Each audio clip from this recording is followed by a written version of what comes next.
नमस्कार दोस्तों, मैं आराध्या शर्मा स्वागत करती हूँ आप सभी का आपके अपने YouTube चैनल प्रतिष्ठा एकेडमी 2.0 पर। चलिए भाई, क्लास शुरू करने से पहले बता दें कि जितने भी लोग क्लास को देख रहे हैं, अगर आपको क्लास पसंद आती है तो प्लीज़ लाइक कर दीजिएगा एंड शेयर कर दीजिएगा अपने दोस्तों में। अगर आप चैनल पर नए हैं तो चैनल को सब्सक्राइब करके बेल आइकन ज़रूर प्रेस कर लें, जिससे कि मेरी आगे की क्लासेस का नोटिफिकेशन आप तक पहुँच सके। ठीक है, तो आगे भी चैनल से जुड़े रहना चाहते हैं तो फटाफट से चैनल सब्सक्राइब करके बेल आइकन प्रेस कर दें। ओके, चलिए शुरू करते हैं आज की क्लास को। देखिए, आज का जो हमारा टॉपिक है, कल हमने बौद्ध धर्म को पढ़ा था। बौद्ध धर्म में हमने गौतम बुद्ध का जीवन परिचय जाना था कि आखिरकार उनका जन्म कब हुआ, मृत्यु कब हुई, ग्रह त्यागने को क्या कहा जाता है, निर्वाण प्राप्ति को क्या कहा जाता है, ज्ञान कब प्राप्त हुआ, तो ये सब उपदेश कब दिया पहला, तो ये सारी चीज़ें हमने कल जीवन परिचय जाना था गौतम बुद्ध का।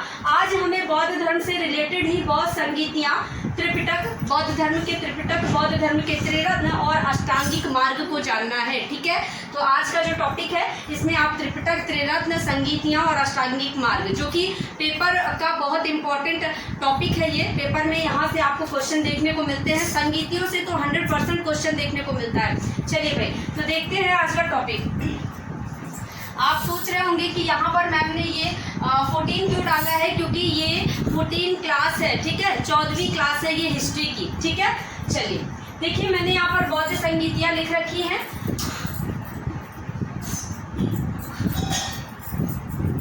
ठीक है, चलिए देखिए, सभा, इसी तरह आप भी चार्ट बनाएंगे अपने नोटबुक में। पहले आप डालेंगे सभा, उसके बाद मतलब कौन सी सभा थी, समय कौन सा था, किस समय ये सभा हुई, स्थान कौन सा था, कहाँ पर हुई, अध्यक्ष कौन थे इस संगीत के, शासन काल उस समय किसका चल रहा था। ठीक है, और उस संगीत में कार्य क्या हुआ। तो इस तरह से चार्ट बनाएंगे आप। उसके बाद देखेंगे, देखिए प्रथम संगीति, इसको मैं याद करने की ट्रिक भी बता दूंगी आपको, कौन से संगीति कौन से स्थान पर हुई, इसकी बहुत बढ़िया ट्रिक है। आपको 1 सेकेंड में याद हो जाएगा, बिल्कुल भी दिक्कत नहीं होगी। पहले समझ लीजिए, प्रथम संगीति जो है ये 483 ईसा पूर्व में हुई। ठीक है, 483 ईसा पूर्व कहाँ पर हुई, राजगृह सप्तपर्णी गुफा, राजगृह में सप्तपर्णी गुफा में हुई। यहाँ पर गुफा लिख लीजिएगा। ठीक है, सप्तपर्णी गुफा। और इसके अध्यक्ष कौन थे, तो अध्यक्ष थे महाकश्यप। कौन थे, महाकश्यप। इस समय पर शासन काल किसका चल रहा था, अजात शत्रु का। किसका, अजात शत्रु का। और यहाँ पर कार्य क्या हुआ, ये जो पहली बौद्ध संगीति हुई, यहाँ पर क्या काम हुआ, देखिए बुद्ध के उपदेशों को शुद्ध पिटक एवं विनय पिटक में बांटा गया। ठीक है, शुद्ध पिटक और विनय पिटक में बुद्ध के उपदेशों को बांटा गया। ठीक है, याद रखेंगे। चलिए नेक्स्ट देखते हैं द्वितीय संगीति। द्वितीय संगीति कब हुई, बिल्कुल भी सोचने की जरूरत नहीं है। ये 483 तो ये 300, एक कम कर दीजिएगा। ठीक है, 383 ईसा पूर्व है, ईस्वी मत समझिएगा, ये ईसा पूर्व है। हर क्लास में बताती हूँ ईसा पूर्व। जब हम पिछला देखते हैं ज़्यादा से कम की ओर जाते हैं। ठीक है, ईसा पूर्व मतलब पहले। ठीक है, ईसा पूर्व। ये जो द्वितीय बौद्ध संगीति है ये 483 ईसा पूर्व कहाँ हुई, वैशाली में हुई। कहाँ पर, वैशाली में। ठीक है, और इसके वैशाली में ही इसके जो अध्यक्ष थे वो कौन थे, सर्वकामिनी इसके अध्यक्ष थे। यहाँ पर शासन काल किसका चल रहा था, कालाशोक का। ये भी ट्रिक बता दूंगी, याद हो जाएगा। ठीक है, कालाशोक का, द्वितीय बौद्ध संगीति में कालाशोक का शासन काल चल रहा था, याद रखेंगे।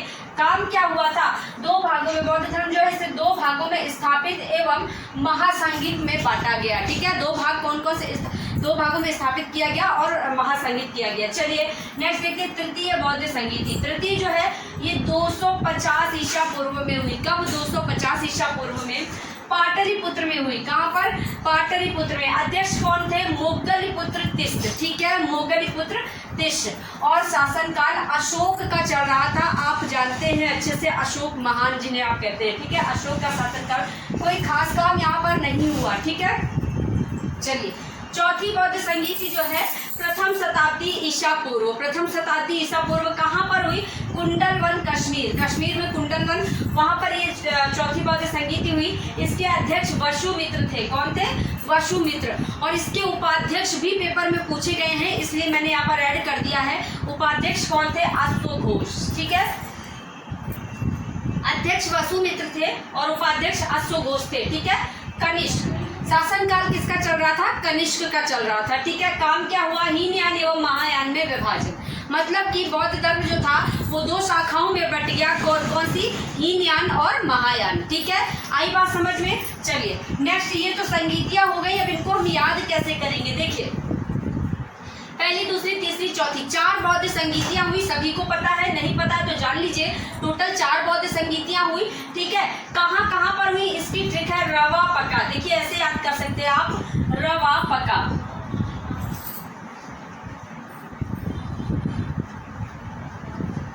रवा पका। ठीक है, तो देखिए, रा से राजगृह हो जाएगा, वा से वैशाली हो जाएगा, पा से पाटलिपुत्र हो जाएगा और का से कुंडलवन हो जाएगा। ठीक है, तो बस आप रवा पका याद रखिएगा, रवा को पकाना है आपको। ठीक है, तो रा से राजगृह हो जाएगा, पहले नंबर पर रा आ रहा है तो पहली बौद्ध संगीति राजगृह में हुई। ठीक है, जो जैसे आ रहा है वैसे ही क्रम चलेगा। वह दूसरे नंबर पर आ रहा है तो दूसरी बौद्ध संगीति वैशाली में हुई। ठीक है, पा तीसरे नंबर पर आ रहा है तो पाटलिपुत्र में तीसरी बौद्ध संगीति, और का सबसे लास्ट में आ रहा है तो चौथी बौद्ध संगीति कुंडलवन में हुई। ठीक है, आई बात समझ में? ठीक है, चलिए, तो ये तो स्थान याद करने की ट्रिक हो गई। अब यहाँ पर आप शासन काल कैसे याद रखेंगे? देखिए, शासन काल के लिए आप ए के याद रखिएगा, ए के और ए के। ठीक है, ए के याद रखेंगे, बस शासन काल याद हो जाएगा, कुछ दिक्कत नहीं है। और बस इतना याद रखेंगे कि पहले जो 2 हैं वो बड़े बड़े नाम हैं, नीचे के जो 2 हैं वो छोटे छोटे नाम है, बस। ठीक है, ए से अजात शत्रु बड़ा नाम है ना, के से कालाशोक बड़ा नाम है ना, इसके बाद फिर ए से अशोक छोटा सा नाम है, और फिर के से कनिष्क छोटा सा नाम है। ठीक है, तो याद हो जाएगा ना। चलिए, तो ये स्थान और शासन काल जो है आपको याद हो गए हैं, बाकी ये आप देख लीजिएगा। चलिए नेक्स्ट देखते हैं नीचे, ये तो बौद्ध संगीतियां हो गई। अगला देखते हैं बौद्ध धर्म के त्रिपिटक। बौद्ध धर्म के त्रिपिटक देखिए, 3 त्रिपिटक है, कौन कौन से हैं? सुत्त पिटक, विनय पिटक और अभिधम्म पिटक। ठीक है, तो अगर त्रिपिटक पूछे जाते हैं तो 3 हैं, कौन कौन से? सुत्त पिटक, विनय पिटक और अभिधम्म पिटक। ठीक है, चलिए, बौद्ध धर्म के त्रिरत्न कौन कौन से हैं? बुद्ध, धम्म, संघ। ठीक है, कौन कौन से हैं? बुद्ध, धम्म, संघ, ये त्रिरत्न है बौद्ध धर्म के। नेक्स्ट देखते हैं बुद्ध द्वारा प्रतिपादित 4 आर्य सत्य। देखिए, बुद्ध द्वारा प्रतिपादित 4 आर्य सत्य है। देखिए, त्रिरत्न आपसे पूछे जाते हैं, त्रिपिटक भी आपसे पूछे जाते हैं, और आर्य सत्य और अष्टांगिक मार्ग तो मोस्ट इंपॉर्टेंट है। ठीक है, तो आर्य सत्य देख लीजिए कौन कौन से हैं। दुख, नंबर 1 दुख, नंबर 2 दुख समुदाय। ठीक है, नंबर 1 दुख, नंबर 2 दुख समुदाय, नंबर 3 दुख निरोध, और नंबर 4 दुख निरोध जामिनी मार्ग। ठीक है, दुख निरोध जामिनी मार्ग। तो ये 4 आर्य सत्य हैं। त्रिरत्न कौन कौन से हैं? बुद्ध, धम्म और संघ। त्रिपिटक कौन से? सुत्त पिटक, विनय पिटक और अभिधम्म पिटक। बौद्ध धर्म के 2 मुख्य पंथ भी हैं, कौन कौन से? देखिए, बौद्ध धर्म के 2 मुख्य पंथ, हीनयान जो कि निम्न वर्ग है और महायान जो कि उच्च वर्ग है। ठीक है, हीनयान और महायान तो आप जानते हैं। ठीक, ये आप जानते हैं कि 2 मुख्य पंथ कौन से? हीनयान, महायान, मोस्ट इंपॉर्टेंट है, डबल टिक करेंगे इस पर कि हीनयान, महायान, ये पंथ पूछे जाते हैं आपसे कि बौद्ध धर्म के 2 पंथ कौन कौन से हैं, तो हीनयान और महायान। एक चीज समझिएगा,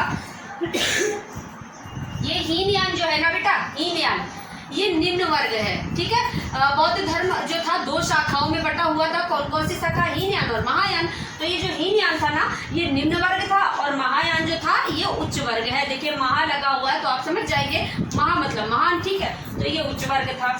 ये जो है भिक्षुओं पर आधारित था, निम्नता हीनयान। ठीक, और हीनयान में परिवर्तन और सुधार के प्रति लोग बिल्कुल भी जागरूक नहीं थे, इसके खिलाफ थे, परिवर्तन और सुधार के खिलाफ। ठीक है, ये बर्मा इधर साइड के क्षेत्रों में, नीचे वाले क्षेत्रों में ज़्यादा, काफ़ी सारे देशों में फैला हुआ था। ये भी बहुत सारे, भारत से शुरू हुआ और बहुत सारे देशों में फैला महायान। ठीक है, चलिए नेक्स्ट देखते हैं।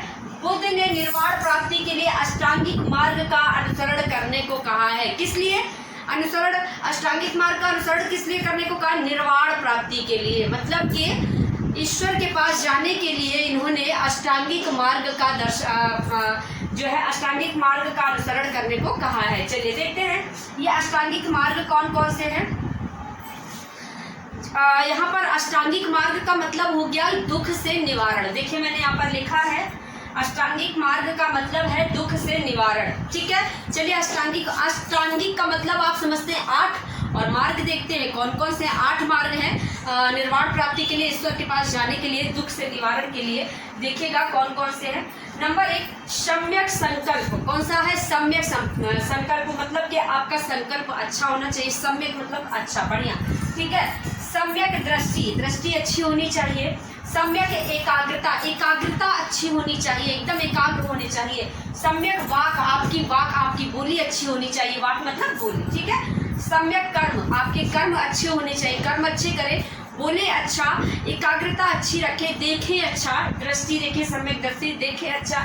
ठीक है, संकल्प अच्छा करें, सम्यक कर्म। इसके बाद 6ठे नंबर पर सम्यक आजीविका। ठीक है, इसके बाद 7वें नंबर पर सम्यक व्यायाम अच्छा करें, सम्यक समाधि। ठीक है, तो ये 8 जो है अष्टांगिक मार्ग हैं। कौन कौन से? सम्यक संकल्प, सम्यक दृष्टि, सम्यक एकाग्रता, सम्यक वाक, सम्यक कर्म, सम्यक आजीविका, सम्यक व्यायाम एवं सम्यक समाधि। ठीक है, चलिए तो ये अष्टांगिक मार्ग भी कंप्लीट हो गए हैं। और अष्टांगिक मार्ग का मतलब क्या है? दुख से निर्वाण प्राप्ति के लिए जो है अष्टांगिक मार्गों का अनुसरण करने को कहा गया है, गौतम बुद्ध ने कहा है। तो आज आपने बौद्ध धर्म से संबंधित संगीतियाँ, त्रिपिटक, त्रिरत्न, आर्य सत्य पंथ, 2 पंथ जो हैं, और अष्टांगिक मार्गों को पढ़ लिया है।